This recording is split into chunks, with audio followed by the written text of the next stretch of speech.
Hello प्यारे साथियों, कैसे हैं आप। आशा करता हूँ मस्त होंगे, स्वस्थ होंगे और अपनी प्रिपरेशन आप अच्छी तरह से कर रहे होंगे। तो नमस्कार साथियों, मैं अभय आपके अपने YouTube channel study related Ram में आपका बहुत बहुत स्वागत करता हूँ। जैसा कि भाई आपको पता है कि आरपीएफ एसआई कांस्टेबल को बेस बनाकर हम आपके लिए रोज़ाना एक मॉडल पेपर प्रोवाइड करा रहे हैं। तो आज का हमारा मॉडल पेपर होने वाला है, तो 17 नंबर का मॉडल पेपर होने वाला है, जो कि आपका जीके जीएस का चल रहा है। ठीक है, इसमें आपका एक साइंस का मॉडल पेपर भी दे रहे हैं आपके लिए रोजाना, वो आपको शाम को 3 बजे मिल जाता है। ठीक है, तो आज के लिए आपके मोस्ट इंपोर्टेंट क्वेश्चन लेकर आए हैं। जो भी स्टूडेंट चैनल पर नया है, चैनल को सब्सक्राइब कर लें। बगल में जो बेल आइकन है, घंटी का निशान है, उसे ऑल पर क्लिक कर लें। ठीक है, जब तक आप उसे ऑल पर क्लिक नहीं करोगे तो हमारी वीडियो का नोटिफिकेशन नहीं पहुंचेगा। और दोस्तों, अगर आपको इसका पीडीएफ चाहिए कि सर इसका पीडीएफ कहाँ पर मिलेगा, तो पीडीएफ हमारा रोजाना टेलीग्राम चैनल पर चला जाता है। टेलीग्राम चैनल की लिंक वीडियो के डिस्क्रिप्शन में लगी हुई है। तो चलिएगा, बिना देरी के वीडियो को स्टार्ट करते हैं। पहला क्वेश्चन आपके सामने दिख रहा होगा। पहला क्वेश्चन है आपका, काकोरी षड्यंत्र मामला निम्न में से किस वर्ष में हुआ था। अगर मैं काकोरी के बारे में बात कर लूं तो ऑप्शन नंबर ए 1925 में हुआ था। और नोट कर लेना 1925 के बारे में कि 9 अगस्त को, कब, 9 अगस्त 1925 में आपका काकोरी कांड हुआ था। ठीक है, तो ये आपको ध्यान में रखना है। अच्छा, इसमें आपके सदस्य शामिल थे, क्या थे इसमें आपके शामिल सदस्य कौन कौन थे, तो ये नोट कर लेना कि शामिल सदस्य, क्योंकि पूछा जाता है कि भाई काकोरी षड्यंत्र में कौन सदस्य शामिल नहीं था या शामिल था। तो पहला व्यक्ति हो जाएगा आपका राम प्रसाद बिस्मिल। कौन हो जाएंगे, राम प्रसाद आपके बिस्मिल हो जाएंगे आपके पहले व्यक्ति, बिस्मिल। दूसरे व्यक्ति के बारे में बात करें कि दूसरा व्यक्ति कौन था, तो दूसरा हो जाएगा आपका अशफाक उल्ला खां, अशफाक उल्ला खां दूसरे व्यक्ति हो जाएंगे। और तीसरे व्यक्ति को नोट कर लेना कि तीसरे व्यक्ति कौन हो जाएंगे, तो तीसरे व्यक्ति हो जाएंगे आपके राजेंद्र लोहिणी। कौन हो जाएंगे, राजेंद्र लाहिणी, लाहिणी। और चौथे व्यक्ति कौन है, तो चौथे व्यक्ति हो जाएंगे आपके भैया ठाकुर रोशन सिंह, ठाकुर आपके रोशन सिंह, रोशन सिंह। तो ये आपके कितने व्यक्ति हो गए भैया, ये 4 व्यक्ति थे। कितने थे, ये 4 व्यक्ति थे। इनको आप जरूर ध्यान में रख लेना। आगे बढ़ेंगे अगले क्वेश्चन की तरफ। अगला क्वेश्चन है आपके लिए, अकबरनामा पुस्तक के लेखक कौन है। तो अकबरनामा पुस्तक के लेखक हो जाएंगे आपके अबुल फजल हो जाएंगे। देखो, अब अकबरनामा को नोट कर लेना। किसको, मैं अकबरनामा के बारे में बताता हूँ। ठीक है, अकबरनामा, अकबरनामा अपने कितने भागों में विभाजित थी, ये आपकी 3 भागों में थी। कितने भागों में, 3 भागों में। अब 3 भागों में से कैसे कैसे थी, देखो अब नोट करो। पहला भाग आपका कौन सा आएगा, तो पहले भाग में था पूर्वजों के बारे में। किसके बारे में, पूर्वजों के बारे में बताया गया है आपके पहले भाग में अकबर के। दूसरे के बारे में बात करेंगे, दूसरा किस पर था, दूसरा था आपकी जो घटनाएं हैं अकबर की, जो घटनाएं हुई हैं घटनाओं पर थी। ठीक है, दूसरे भाग में। तीसरा भाग था आपका इसमें, तो वो तीसरे भाग में कौन से पर बटा था, तो ये शासन पर बटा था, शासनकाल पर, कि इसका शासनकाल कैसा चलता था। ठीक है, और शासनकाल को ही हम किसे कहते हैं, इसी को आईने अकबरी कहा जाता है। किसको, शासन वाले को आईने अकबरी कहते हैं। ठीक है, तो ये भी आपको नोट कर लेना है। अगर आपसे इसमें पूछा जाए, जैसे भाई बताओ कि हुमायूं नामा है, क्या है हमारी एक हमारी हुमायूं नामा है, हुमायूं नामा के लेखक कौन है, तो हुमायूं नामा के लेखक हो जाएंगे आपकी गुलबदन बेगम। कौन हो जाएंगी, गुलबदन बेगम हो जाएंगी। और गुलबदन बेगम कौन थी, तो हुमायूं की बहन थी। ठीक है, तो ये भी आपको नोट कर लेना है। ऐसे ही आगे बढ़ेंगे। जैसे बाबरनामा के बारे में बात करें, बाबरनामा है, बाबरनामा किसने लिखी, तो ये आपकी बाबर ने लिखी थी। ये किसने लिखी थी, ये आपकी बाबर ने लिखी थी। ठीक है, तो ये आपको ध्यान में रख लेना है। ऑप्शन नंबर ए इस क्वेश्चन का राइट आंसर होगा। आगे बढ़ेंगे अगले क्वेश्चन की तरफ। अगला क्वेश्चन है कि लोची त्योहार एक भारतीय त्योहार है और प्रमुख रूप से मनाया जाता है, ये कहाँ पर मनाया जाता है, तो देखो ये मनाया जाता है आपका हिमाचल प्रदेश में। डी इस क्वेश्चन का राइट आंसर होगा। अगर आपसे पूछा जाए कि गोवा में कौन सा मनाया जाता है, तो गोवा में मनाया जाता है आपका कौन सा, एक तो हो जाएगा आपका कार्निवल, और दूसरा कौन सा हो जाएगा, दूसरा हो जाएगा आपका सिग्मो। तो ये दोनों के दोनों गोवा में मनाए जाते हैं। छत्तीसगढ़ के बारे में बात करें, छत्तीसगढ़ में कौन सा मनाया जाता है, तो बस्तर दशहरा। कौन सा हो जाएगा, एक हो जाएगा आपका बस्तर दशहरा हो जाएगा। और आगे बढ़ते हैं, जैसे कौन सा हो जाएगा, एक मड़ई महोत्सव हो जाएगा, मड़ई महोत्सव। तो ये 2 हो जाएंगे आपके। ठीक है, कर्नाटक के बारे में बात करें तो कर्नाटक का हो जाएगा आपका उगादी। कौन सा है, उगादी है। और देखो एक नोट कर लेना, जैसे मैं आपसे पूछ लूँ, जैसे आपसे पूछा जाए जैसे हॉर्नबिल के बारे में कि भैया हॉर्नबिल त्यौहार है ये कहाँ पर मनाया जाता है, तो ये मनाते हैं हम नागालैंड में। कहाँ पर मनाते हैं, इसको हम नागालैंड में मनाते हैं। और बिहू के बारे में बात करें कि हमारा बिहू है, बिहू बिहू कहाँ पर मनाया जाता है, तो ये हमारा असम में मनाया जाता है। ये कहाँ पर मनाया जाता है, असम में मनाया जाता है। ठीक है, चलो अगला क्वेश्चन है, बंगाल की एशियाटिक सोसाइटी की स्थापना किसने की थी। तो बंगाल की जो एशियाटिक सोसाइटी है उसकी स्थापना किसने की थी, तो विलियम जोन्स ने की थी। ऑप्शन नंबर डी इस क्वेश्चन का राइट आंसर हो जाएगा, विलियम जोन्स ने। देखो कब की थी इन्होंने की थी भैया 1784 में। कब, 1784 में। कहाँ पर की थी, कलकत्ता में की थी। कहाँ पर भैया, कलकत्ता में की थी। ठीक है, तो ये भी आपको ध्यान में रख लेना है। यहीं पर बात करेंगे हम, जैसे मोस्ट इंपोर्टेंट आपके लिए हो जाए कि भैया जी बंगाल एशियाटिक जो सोसाइटी है जब इसकी स्थापना हुई थी उस समय पर शासनकाल किसका था, शासनकाल किसका था, तो ये भी आपको नोट कर लेना है, मोस्ट इंपोर्टेंट हो जाता है। शासनकाल चल रहा था आपका हेस्टिंग का, किसका भैया, हेस्टिंग्स का आपका शासनकाल चल रहा था। कब से कब तक चला, ये चला था आपका 1773 में आपका रेगुलेटिंग एक्ट आया और 1785 तक इन्होंने शासन किया था। ठीक है, तो ये भी आपको ध्यान रखना है। लेकिन विलियम जोन्स ने इसकी स्थापना की थी, ना कि आपके हेस्टिंग ने की। ठीक है, चलो अगला क्वेश्चन है कि उत्तर प्रदेश की प्रथम महिला राज्यपाल गवर्नर कौन थी, ये आपको पूछा गया है। विजयलक्ष्मी पंडित, सरोजिनी नायडू, रजनी राय या फिर आपका शीला कौल। देखो तो इस क्वेश्चन का आंसर हो जाएगा आपका सरोजिनी नायडू। इस क्वेश्चन का राइट आंसर है ऑप्शन नंबर बी, विजयलक्ष्मी पंडित। तो भैया यूएन की, किसकी, यूएन की प्रथम महिला, भारतीय महिला थी। ठीक है, अच्छा अगर आपसे पूछा है कि यूपी की प्रथम सीएम कौन है, प्रथम महिला सीएम कौन है, महिला सीएम मतलब मुख्यमंत्री कौन है, तो आपका आंसर आना चाहिए भैया क्या, सुचेता कृपलानी। कौन, सुचेता कृपलानी है। ठीक है, तो ये भी आपको ध्यान में रखना है, ये भी आपको क्या करना है, ये भी ध्यान में रख लेना है। आगे बढ़ते हैं अगले क्वेश्चन की तरफ। अगला क्वेश्चन है कि IUCN का मुख्यालय कहाँ पर है। IUCN का मुख्यालय, पहले तो ये समझो भैया इसकी फुल फॉर्म क्या होती है, इसकी फुल फॉर्म होती है यूनियन कंजर्वेशन ऑफ नेचर, इसकी फुल फॉर्म होती है। ठीक है, अगर मैं इसकी स्थापना के बारे में बात करूँ तो भैया इसकी स्थापना कब होती है इसकी, तो इसकी स्थापना होती है 1948 में। कब, 1948 में इसकी स्थापना होती है। और बात करेंगे भैया इसका मुख्यालय कहाँ पर है, तो मुख्यालय को तो मैंने आपको बताया है, ऑप्शन नंबर क्या जाएगा भैया, स्विट्जरलैंड। और स्विट्जरलैंड के कौन सी जगह पर है, तो ग्लैंड में है। कहाँ पर है भैया, ग्लैंड में है। ठीक है, तो ये भी आपको ध्यान में रखना है, ग्लैंड स्विट्जरलैंड में पड़ता है। आगे बढ़ेंगे अगले क्वेश्चन की तरफ। अगला क्वेश्चन है उत्तर प्रदेश का वह जिला जो बुंदेलखंड पठार का भाग नहीं है।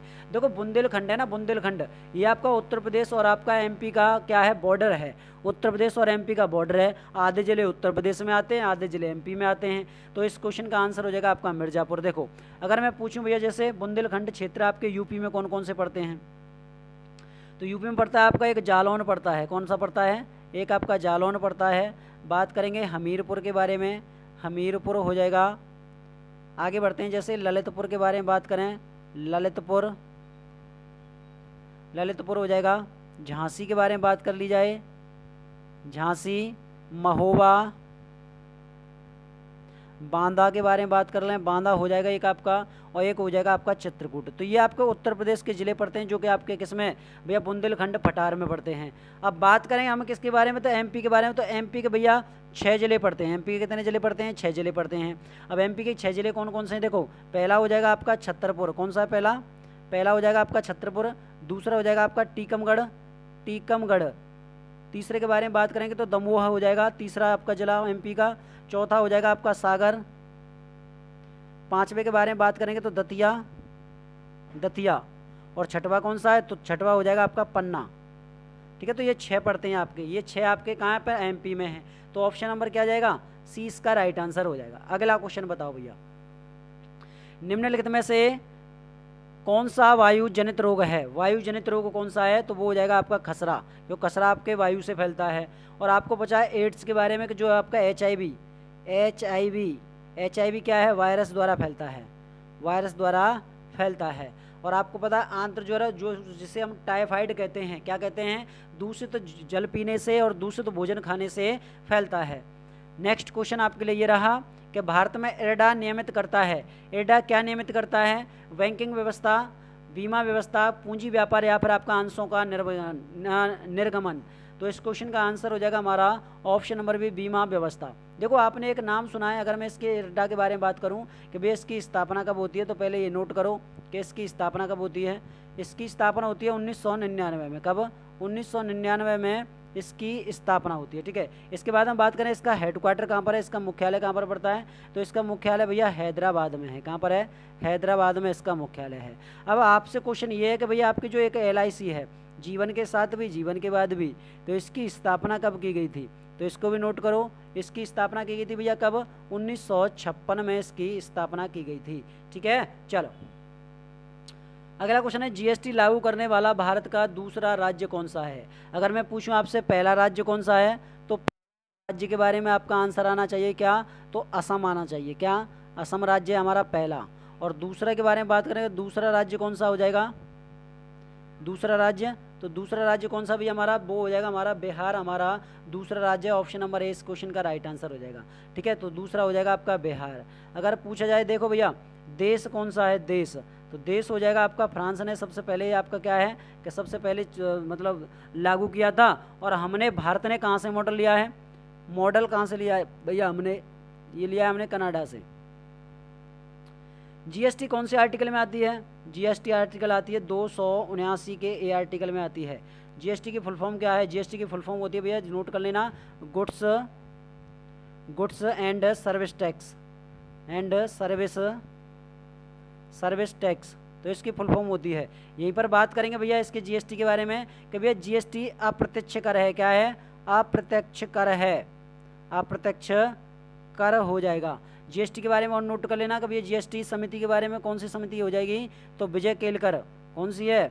विजय केलकर, विजय केलकर, केलकर समिति हो जाएगी। अच्छा, GST के अध्यक्ष कौन होता है, GST के अध्यक्ष, तो GST अध्यक्ष होता है आपके वित्त मंत्री। कौन हो जाएंगे, तो वित्त मंत्री हो जाएंगे, वित्त मंत्री, वित्त मंत्री हो जाएंगे, GST के अध्यक्ष होते हैं, ठीक है। तो ये आपको ध्यान में रख लेना है, ठीक है। क्लियर है इतना? बहुत सुंदर। चलो संविधान संशोधन को नोट कर लेना। 101वां संविधान संशोधन 2016 भारत में कब लागू हुई, तो भारत में लागू हुई थी 1 जुलाई 2017 में। 1 जुलाई 2017 में आपके भारत में संपूर्ण तरीके से लागू हो गई थी, ठीक है। चलो नेक्स्ट क्वेश्चन आपके लिए ये रहा, 2011 में देश के निम्नलिखित राज्यों में से किस में साक्षरता दर सबसे कम थी, तो साक्षरता दर थी आपकी किस में, बिहार में थी, तो 20 का राइट आंसर हो जाएगा। अगर मैं भारत के बारे में बात करूं कि भारत में कुल जनसंख्या कितनी थी, तो भारत में जो साक्षरता दर है, साक्षरता दर तो 74.04% थी, जिसमें से आपके अगर मेल के बारे में बात करूं और भैया इसमें आपके फीमेल के बारे में बात करूं तो इसमें आपके अलग अलग डाटा हो जाएगा। मेल के बारे में बात करूं तो मेल की साक्षरता दर थी आपकी 82.14% और फीमेल के बारे में बात करता हूं तो फीमेल की थी आपकी 65.46% आपकी फीमेल की थी, ठीक है। तो ये आपको ध्यान में रखना है। अगर पूछा जाए कि सबसे ज़्यादा साक्षरता दर किसकी है, सबसे ज़्यादा, तो सबसे ज़्यादा हो जाएगी आपकी किसकी, तो वो हो जाएगी आपकी केरल की। और केरल की कितनी है भैया, केरल की बढ़ती है आपकी 93.91% है आपके केरल की, ठीक है। तो ये आपको ध्यान में रहेगा, बहुत बढ़िया। चलो अगला क्वेश्चन बताइएगा। अगला क्वेश्चन है कि नागर, क्या है, नागर होल नेशनल पार्क किस राज्य में स्थित है। अब नागर होल है तो वो आपका कर्नाटक राज्य में है, तो 20 क्वेश्चन का बिल्कुल राइट आंसर हो जाएगा। देखो अगर मैं एमपी के बारे में बात करता हूं तो एमपी में कौन सा पड़ता है, एक हो जाएगा आपका पन्ना। पेंच के बारे में बात करें, पेंच हो जाएगा, यहीं पर माधव हो जाएगा आपका माधव।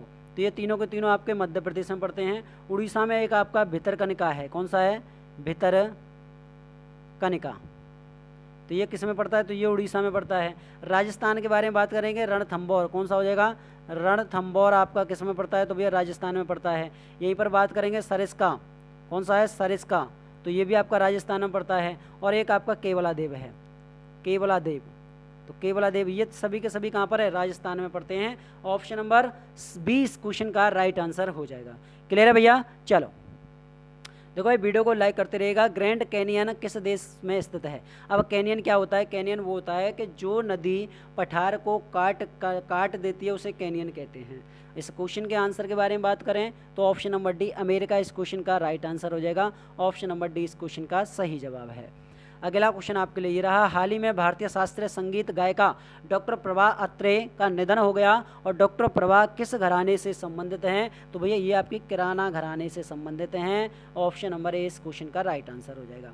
अगर किराना घराने के बारे में पूछा जाए कि भैया संस्थापक कौन थे, क्या है, किराना घराने के संस्थापक कौन थे, तो आपका आंसर आना चाहिए अब्दुल करीम खां।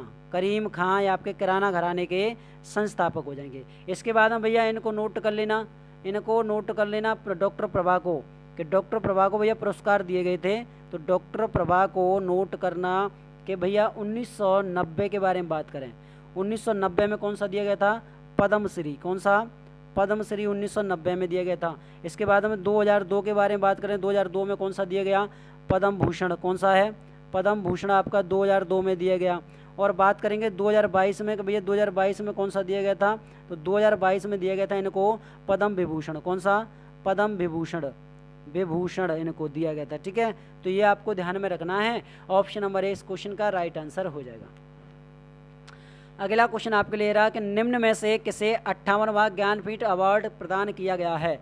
तो इस क्वेश्चन का राइट आंसर हो जाएगा गुलजार। एक तो गुलजार हो जाएंगे और एक व्यक्ति और थे, उनका नाम क्या है भैया? जगत गुरु। कौन हो जाएगा? जगत गुरु। कौन हो जाएगा?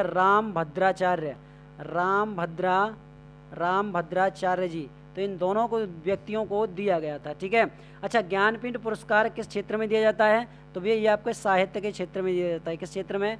साहित्य में दिया जाता है। इसमें आपकी जो स्थापना कब की गई थी?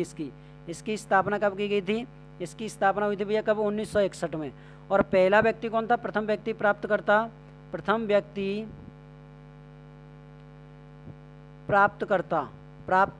कौन था? तो जिसने प्राप्त किया था, तो प्रथम व्यक्ति प्राप्तकर्ता हो जाएंगे, वो हो जाएंगे आपको 1965 में। किसको दिया गया था भैया? ये दिया गया था आपका जी शंकर को। किसको? जी शंकर कुरूप को दिया गया था। ठीक है, तो ये भी आपको ध्यान में रख लेना है। अगला क्वेश्चन है आपका कि हाल ही में चक्षु प्लेटफॉर्म किसने लॉन्च किया है? तो चक्षु प्लेटफॉर्म आपके दूरसंचार विभाग ने लॉन्च किया है। ऑप्शन नंबर सी इसका राइट आंसर हो जाएगा। जो वित्तीय धोखाधड़ी और साइबर अपराध को रोकने के लिए इसका मतलब प्लेटफॉर्म को शुरू किया गया है। इसमें आपको एक ध्यान में रखना है, जो आपके TRAI इसकी स्थापना कब होती है? तो 1997 में इसकी स्थापना होती है, जिसको हम क्या कहते हैं? इसको कहते हैं हम भारतीय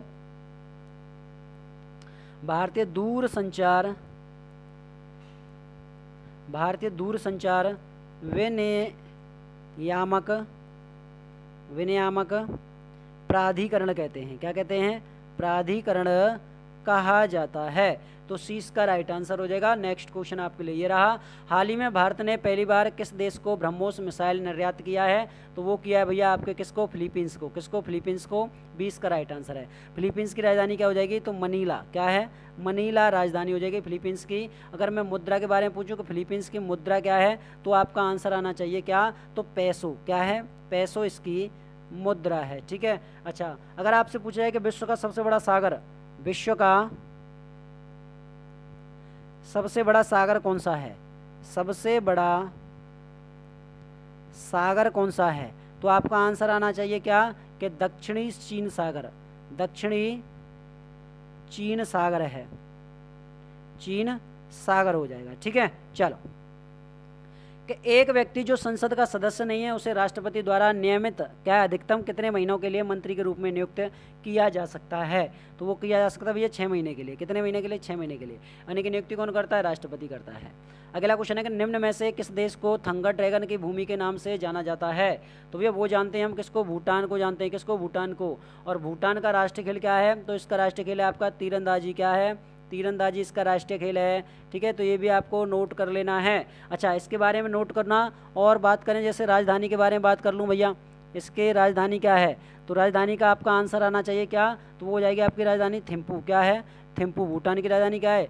थिम्पू है। ठीक है, और बात करें भैया इसकी मुद्रा क्या है? भूटान की मुद्रा क्या है? भूटान की तो मुद्रा हो जाएगी आपकी कौन सी? नगुल ट्रम इसकी मुद्रा हो जाएगी। ठीक है भैया जी। अच्छा, अगर मैं जापान की तरफ चलता हूँ, किसकी तरफ? जापान की तरफ। तो जापान की राजधानी सबसे पहले बताओ, तो जापान की राजधानी हो जाएगी आपकी टोक्यो। अच्छा, इसकी मुद्रा क्या है? तो मुद्रा को नोट कर लेना, मुद्रा हो जाएगी इसकी येन, इसकी मुद्रा है, क्या है, येन इसकी मुद्रा है। श्रीलंका को क्या कहा जाता था भैया, सियोल कहते थे, कब, 1978 तक, 1978 तक सियोल के नाम से जाना जाता था श्रीलंका, ठीक है भैया। चलो, और नेपाल, नेपाल हो जाएगा आपका स्थल रुद्र, ठीक है।